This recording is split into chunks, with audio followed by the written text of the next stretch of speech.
जो लोग बुद्धिमान हैं वो ये जानते हैं कि शब्द हथियार की तरह होते हैं, जिनसे किसी को भी बचाया जा सकता है या किसी को भी मारा जा सकता है।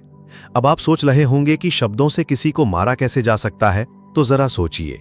ज्यादातर आत्महत्याओं के पीछे किसी के पति ने कुछ कहा, किसी के पिता ने कुछ कहा और उन लोगों ने आत्महत्या कर ली। ये आत्महत्या किसके कारण हुई? वो पीड़ित के मन को इतना दुखी कर गए कि उसके मन से वो दुख सहना और ज्यादा बर्दाश्त करना नामुमकिन हो गया और इसी वजह से उन्होंने आत्महत्या कर ली। ऐसे ही आपके शब्द किसी को नया जीवन प्रदान कर सकते हैं। जब कोई आदमी उदास होता है या दुखी होता है तो आपके शब्द उसमें एक नया जोश, एक नया उत्साह भर सकते हैं और एक हारा हुआ आदमी अपने जीवन में एक नई शुरुआत कर सकता है, सिर्फ शब्दों के माध्यम से, हमारी वाणी के माध्यम से। तो अब तक आप ये तो समझ ही गए होंगे कि हमारे शब्द हमारे जीवन को किस तरह निर्धारित करते हैं। शब्दों में कितनी ताकत होती है और किसी से बात करते वक्त हमें कितनी सावधानी से अपने शब्द बोलने चाहिए। आज जो बौद्ध कहानी मैं आपको सुनाने वाला हूं, उसमें आपको सीधे तौर पर कुछ ऐसे तरीके पता चलेंगे, कुछ ऐसी परिस्थितियां पता चलेंगी जहां पर आपको हमेशा चुप रहना चाहिए। कुछ परिस्थितियों में अगर आप कुछ नहीं बोलेंगे तो वही आपके लिए सबसे ज्यादा बेहतर होगा। इससे पहले कि आप इस कहानी में खो जाएं, इस चैनल को सब्सक्राइब जरूर कर लें। तो चलिए कहानी शुरू करते हैं। एक बार की बात है, एक युवा लड़का एक बार एक बौद्ध भिक्षु के पास पहुंचा। वो काफी परेशान लग रहा था और उसने बौद्ध भिक्षु से जाकर पूछा कि हे महात्मा, मैं अपने आप से परेशान हूं, अपने आप से दुखी हूं। बाहरी रूप से मुझे कोई दुख नहीं है, मैं धन धान्य संपन्न हूं, मुझे कोई शारीरिक रोग भी नहीं है, लेकिन मैं खुद से परेशान रहता हूं, अपने मन से परेशान रहता हूं। अक्सर मेरी बातों को मेरा कोई भी दोस्त गंभीरता से नहीं लेता है और ना ही मेरे परिवार के लोग मेरी किसी बात को गंभीरता से लेते हैं। मैं जो कुछ भी सलाह देता हूं, या तो वो उसे मजाक में उड़ा देते हैं या फिर उसे गंभीरता से लेते ही नहीं हैं। मेरी बातों को कोई गंभीरता से क्यों नहीं लेता है? क्यों मेरी बातों पर कोई अमल नहीं करता? क्यों मेरी बातों में कोई रुचि नहीं दिखाता? क्या कारण है? कृपया मुझे बताने का कष्ट करें और मेरे मन के इस दुख को दूर करें। यह सुनकर बौद्ध भिक्षु ने कहा कि आज सुबह मैं चालित ध्यान करके वापस आ रहा था। रास्ते में कुछ कौवे कांव कांव कर रहे थे और वहीं पर जब मैं चलता हुआ कुछ दूर आया तो मुझे एक मोर की मधुर आवाज सुनाई दी। ये सुनकर अचानक मेरे मन में ख्याल आया कि कौवे कितना कांव कांव करते हैं, कितना बोलते रहते हैं, लेकिन कोई भी प्राणी कौवे की आवाज को पसंद नहीं करता। मोर हमेशा सही परिस्थिति के हिसाब से बोलता है। जब भी बारिश होने वाली होती है और बादल गरजते हैं और बारिश होने की आशंका होती है, ऐसे में मोर अपनी मधुर आवाज में गाता है, जो सभी को प्रिय होता है, सभी को अच्छा लगता है। ऐसे ही अगर इंसान सही परिस्थिति के हिसाब से सही शब्द बोले, सही वाणी बोले, तो वही वाणी दूसरों के लिए संगीत हो जाती है, संगीत बन जाती है और दूसरे लोग तुमसे सम्मोहित हो जाते हैं और वहीं पर तुम्हें सब लोग गंभीरता से लेने लगते हैं। और दूसरी तरफ अगर तुम यूं ही बेफिजूल ऐसे ही बोलते रहते हो, बिना किसी बात के बोले चले जाते हो, तो फिर तुम्हें कोई गंभीरता से नहीं लेता। तुम उस कौवे की भांति हो जाते हो जिसकी वाणी कोई पसंद नहीं करता और बाद में तुम्हें दुख होता है कि तुम्हें कोई गंभीरता से क्यों नहीं लेता। इसीलिए अपने शब्दों को बेहद बुद्धिमानी के साथ इस्तेमाल करना सीखो। अगर तुम नहीं सीखोगे तो समाज में तुम्हें कोई सम्मान या कोई गंभीरता से नहीं लेगा। यह सुनकर वो युवा लड़का बोला कि हे महात्मा, मैं जानता हूं कि मैं ज़्यादा बोलने की बीमारी से ग्रस्त हूं, मुझे इतना नहीं बोलना चाहिए, लेकिन मैं अपने आप पर काबू नहीं रख पाता और ना ही मैं इतना बुद्धिमान हूं कि मैं अपने शब्दों को नाप तोल कर बोल सकूं। मैं तो किसी से बात करते वक्त इतना सोचता भी नहीं कि मुझे अपने शब्द किस तरह इस्तेमाल करने हैं। कृपया करते कुछ ऐसी परिस्थितियां बता दीजिए जहां पर मुझे कम बोलना है या फिर बोलना ही नहीं है, हमेशा चुप रहना है।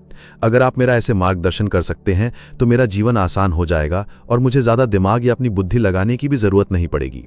यह सुनकर बौद्ध भिक्षु ने मुस्कुराते हुए कहा कि बेटा, वैसे तो इंसान को हर परिस्थिति में सोच समझकर ही बोलना चाहिए, लेकिन अगर वो हमेशा होश में नहीं रह पाता है, ध्यान में नहीं रह पाता है, मैं तुम्हारे दैनिक जीवन की कुछ ऐसी परिस्थितियां बता रहा हूं जहां पर तुम्हें हमेशा चुप रहना है।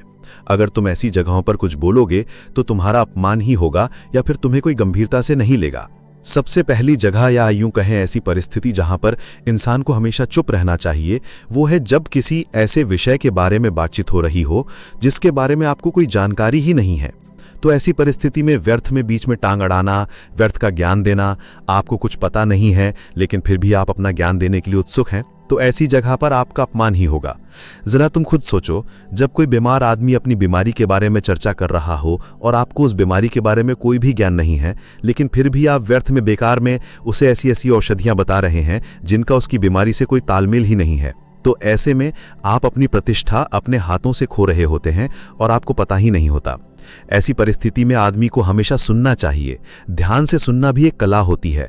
अगर आप सुनने का दिखावा करेंगे तो कहीं ना कहीं सामने वाले आदमी को यह एहसास हो जाता है कि यह मेरी बात पूरे ध्यान से नहीं सुन रहा है। इसीलिए जब आपको किसी विषय के बारे में पूरी तरह से जानकारी ना हो तो वहां पर केवल अपने कान लगाना ही ज़्यादा महत्वपूर्ण होता है, ज़्यादा ज़रूरी होता है। आप उस इंसान की बातें ध्यान से सुन सकते हैं और इसी बीच आप दोनों के बीच एक संबंध पैदा होगा और वो संबंध सच्चा होगा क्योंकि आपने उसके बात को बड़े ही ध्यान से सुना है और इस बात का पता सामने वाले को भी होता है।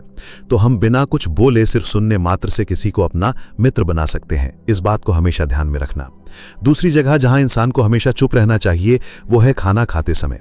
खाना इंसान को हमेशा चुप रहकर खाना चाहिए, मौन रहकर खाना चाहिए।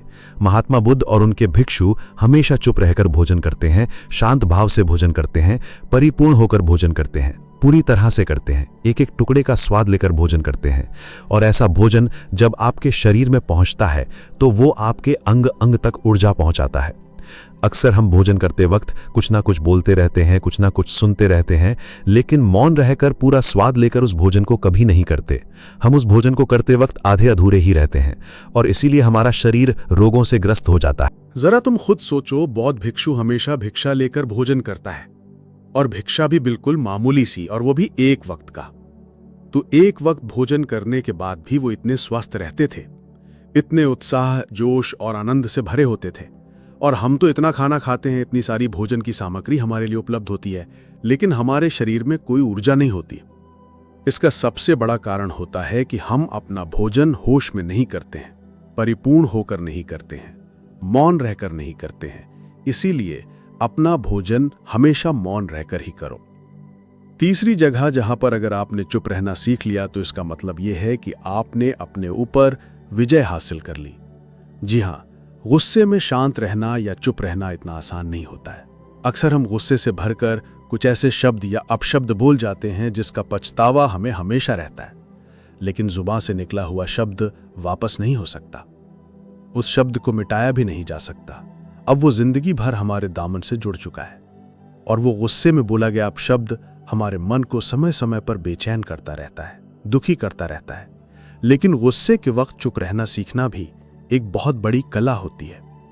गुस्से में आदमी का अपने ऊपर काबू कहां रहता है, अपने इंद्रियों को वश में कहां रख पाता है। इसीलिए इस कला को आप तभी सीख सकते हैं जब आप गुस्सा भी होश में रहकर कर पाएं। जब भी आपको गुस्सा आए, आपके दिमाग में सिर्फ एक ही बात आए कि मुझे चुप रहना है, मुझे किसी से कुछ गाली गलौज नहीं करना है, किसी को कोई अपशब्द नहीं बोलना है। और जब ये विचार गुस्से के साथ जुड़ जाता है और धीरे धीरे ये आदत बन जाता है, तो आप अपने गुस्से को भी काबू में करना सीख जाते हैं। जब भी कभी गुस्सा आए तो किसी को कुछ बोलने की बजाय कुछ शारीरिक व्यायाम करना शुरू कर दो। उछलना, भागना, दौड़ना, जिम करना, कुछ भी आप ऐसा व्यायाम कर सकते हैं जिसमें आपका शरीर थक जाए। आप पाएंगे कि जब आपका शरीर थक जाता है तो आपका मन भी शांत हो जाता है। आपने उस गुस्से की ऊर्जा को एक सकारात्मक रूप दे दिया। और यही बुद्धिमान व्यक्ति की पहचान होती है, जो दूसरों के तानों से भी अपना घर बना लेता है, अपनी कामयाबी के रास्ते निकाल लेता है। वही सच में बुद्धिमान आदमी है, जो जहर को भी दवा बनाकर इस्तेमाल करना सीख जाए। वही असली बुद्धिमान होता है। चौथी जगह जहां आप चुप रहेंगे तो आपके लिए वही सबसे ज्यादा बेहतर होगा। जब चार लोग आपस में बैठकर बातें कर रहे हों, कोई बैठक कर रहे हों, तो वहां पर जब चार लोग बात कर रहे होते हैं तो चारों लोग एक साथ तो बात कर नहीं सकते। एक बार में एक व्यक्ति बोलेगा और तीन सुनेंगे, तभी वो बैठक कामयाब हो पाएगी, तभी वो चर्चा सही रूप में आगे बढ़ पाएगी। लेकिन अगर कोई आदमी ऐसा बैठा हुआ है जो बीच में ही दूसरे की बात काटकर अपनी बात को ऊपर रखना चाहता है, तो ऐसे में वो चर्चा या वो बैठक आपको कहीं नहीं पहुंचाएगी और चारों लोगों के बीच आप सबसे मूर्ख कहलाओगे। अगर आपको अपनी बात कहनी है तो सामने वाले को अपनी बात पूरा करने दो, उसके बाद अपने विचार रखो। यही एक भद्र पुरुष या फिर कहें अच्छे आदमी की पहचान होती है। और आखिरी जगह, अगर हमारे माता पिता हमें कुछ कह देते हैं, हमारे बड़े बुजुर्ग हमें किसी बात पर डांट देते हैं या हमें थप्पड़ भी मार देते हैं, तो ऐसी जगहों पर आपका चुप रहना ही उनके प्रति सम्मान दिखाएगा, उनके प्रति आदर का भाव व्यक्त होगा। अगर आप उनके सामने उनका विरोध कर देते हैं, उनका प्रतिरोध कर देते हैं, तो वो गुस्सा तो थोड़ी देर बाद शांत हो जाएगा, लेकिन वो कही गई बात, वो विरोध किया गया शब्द या फिर कुछ भी उल्टा सीधा हमेशा आपके मन को सताएगा और आपके माता पिता को हमेशा यही लगेगा कि ये हमारी इज्जत नहीं करता, हमारी बात नहीं मानता, क्योंकि ये कमाने लग गया है, ये बड़ा बन गया है। ऐसी ऐसी बातें उठेंगी, ऐसे ऐसे तंज कसे जाएंगे। इसीलिए ऐसी जगह पे आप मौन रहिए, चुप रहिए, कुछ मत बोलिए, अपने गुस्से को अपने अंदर ही पी लीजिए, कुछ व्यायाम कर लीजिए, भाग लीजिए, दौड़ लीजिए, आपका मन अपने आप शांत हो जाएगा। आखिर में बौद्ध भिक्षु ने अपनी बात को खत्म करते हुए कहा कि कम शब्दों में अपनी भावनाओं को उतारना सीखो। शब्द हथियार की तरह होते हैं, बोलो तो होश में बोलो, ध्यान में बोलो। जीवन शैली ऐसी बना लो कि आप जब भी बोलो पूरे होश में रहकर बोलो, पूरे आनंद के साथ बोलो, पूरे प्रेम के साथ बोलो। ऐसी वाणी बोलो जो दूसरे के दिल को ठंडक पहुंचाती हो, दूसरे के मन को भी शांत कर देती हो, और वो तभी संभव है जब आप प्रतिपल होश में रहकर बोलेंगे। इसके बाद वो युवा लड़का बौद्ध भिक्षु के सामने नतमस्तक हो गया और उनको प्रणाम करते हुए अपने घर वापस लौट गया। उम्मीद करता हूं कि यह कहानी आपको जरूर पसंद आई होगी। पसंद आई हो तो अपने दोस्तों के साथ शेयर जरूर करें, और चैनल पर नए हैं तो इंस्पिरेशन स्पार्क यूट्यूब चैनल को सब्सक्राइब जरूर करें ताकि वीडियो आपके पास पहुंच पाए। धन्यवाद।